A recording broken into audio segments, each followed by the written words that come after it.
आज की हमारी जो कन्वेंशन है असेंबलीज की, जिसमें जो हमारे जो प्रधान जी हैं सुशील कुमार गुर्जर जी और हमारे संचालक और पुराने जो हमारे जिला के जो प्रधान हैं श्री ओम प्रकाश सिंह मार जी और स्पीकर श्री उत्तम सिंह जी राठी और दूसरे मेरे साथी जो आए हैं, आपका सबका बहुत स्वागत है।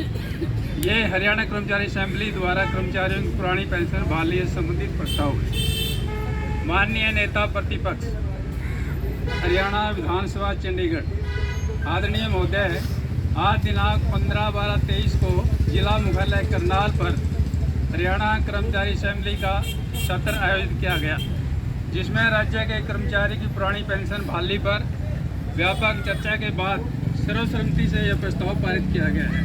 महोदय, हम आपका ध्यान कर्मचारियों के भविष्य की चिंता के प्रति आकर्षित करना चाहते हैं, जो 58 और 60 वर्ष की आयु नौकरी करके वृद्धावस्था में बेसहारा छोड़ दिए जाएंगे।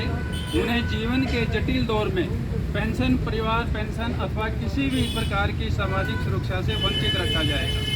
पुरानी पेंशन वैधानिक अधिकार 22 दिसंबर 2003 को जारी अधिसूचना के केंद्र सरकार ने पुरानी पेंशन प्रणाली को बंद करके 1 जनवरी 2004 से नेशनल पेंशन स्कीम (NPS) को लागू कर दिया।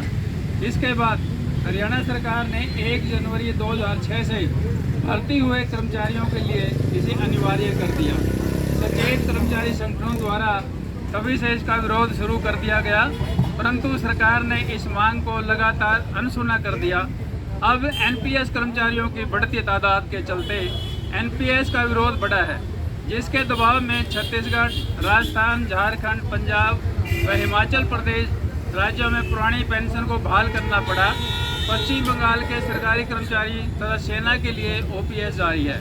महोदय, पुरानी पेंशन के बंद करके अंशदान आधारित नेशनल पेंशन सिस्टम नव उदारवादी नीतियों के दबाव में लागू किया गया है। विश्व बैंक द्वारा इस आशय के परिपत्र में बाजार में निवेश 9% लाभांश मिलने की संभावना जताई गई थी। अनुभव में साबित हो गया है कि यह कर्मचारियों के हित में नहीं बल्कि सरकार के भी हित में है।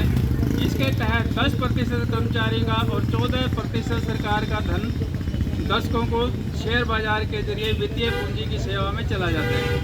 यह पैसा विकास कार्यों और जनहित के लिए इस्तेमाल किया जा सकता था।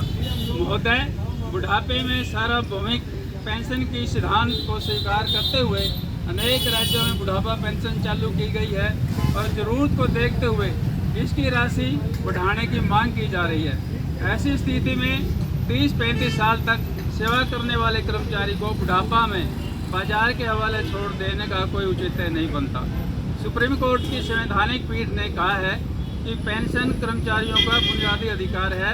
पैरा 31 में 3 बातें कही गई हैं।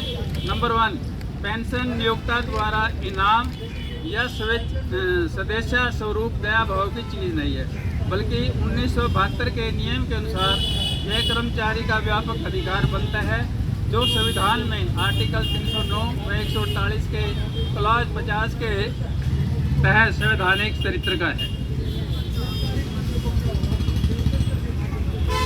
नंबर 2, पेंशन कोई अनुकंपा नहीं है, यह तीसरे लाभ के तौर पर पिछले सेवा का भुगतान है। नंबर 3, OPS उस व्यक्ति को बुढ़ापे का लड़खड़ाहट के समय में बेसहारा न छोड़कर उसको सामाजिक कल्याण का उपाय करने के लिए उसे सामाजिक न्याय देना है, जिसे अपनी जवानी उमंग के समय को नियोक्ता को निरंतर मेहनत करने में लगाया गया है। महोदय, पुरानी पेंशन प्रणाली परिभाषित लाभ कहलाती है, जिसके तहत 20 वर्ष की सेवा पूरी करने पर अंतिम वेतन का 50% पेंशन मिलती है। कर्मचारी या पेंशनर की मृत्यु हो जाने की स्थिति में उसकी पत्नी, पति तथा 25 वर्ष से कम आयु के अविवाहित बच्चों को परिवार पेंशन दिया जाने का प्रावधान है। इसके लिए कर्मचारियों को अपने वेतन से कुछ अंशदान नहीं देना होता। कर्मचारी के वेतन से भविष्य निधि के लिए पैसा जमा होता है, जो सेवानिवृत्ति पर ब्याज समेत वापस मिल जाता है। भविष्य निधि से जरूरत पड़ने पर बीच में निकालने का प्रावधान भी बनाए गए हैं। दूसरी ओर NPS अंशदानी पेंशन योजना है। कर्मचारी व नियोक्ता के अंशदान में से 60% हिसाब 60 वर्ष की आयु होने पर लौटा दिया जाता है और शेष 40% के आधार पर पेंशन राशि तय की जाती है। अब 20 और 18 साल पहले लागू हुई एनपीएस में भर्ती हुए कर्मचारी नौकरी से रिटायर होने शुरू हो गए हैं। यह दुर्भाग्यपूर्ण है कि अपने वेतन का 10% हिस्सा प्लस 14% सरकार का हिस्सा कम से कम 6,000 रुपये प्रति माह देने के बावजूद रिटायर होने पर मामूली सी पेंशन 1700 से 4,000 रुपये तक पा रहे। सरकार अपने ही कर्मचारियों के प्रति संवेदनहीन है। दिल्ली हाई कोर्ट ने दिनांक 11/1/23 के फैसले में केंद्रीय सशस्त्र CRPF, SPB, BSF, CISF, ITB, NSG, Assam rifle के जवानों को पुरानी पेंशन के योग्य बताया है, लेकिन सरकार अर्धसैनिक बलों को भी ओपीएस देने से मना कर रही है। महोदय, जब देश के राष्ट्रपति, प्रधानमंत्री, संसद, एमएलए आदि को फ्री भाषित निश्चित पेंशन का लाभ देने का अधिकार है, तो 24 घंटे ड्यूटी करने वाले, नौकरी में रहते किसी अन्य प्रकार का व्यवसाय न करने वाले सरकारी कर्मचारियों को पेंशन के लाभ से वंचित क्यों किया जाए?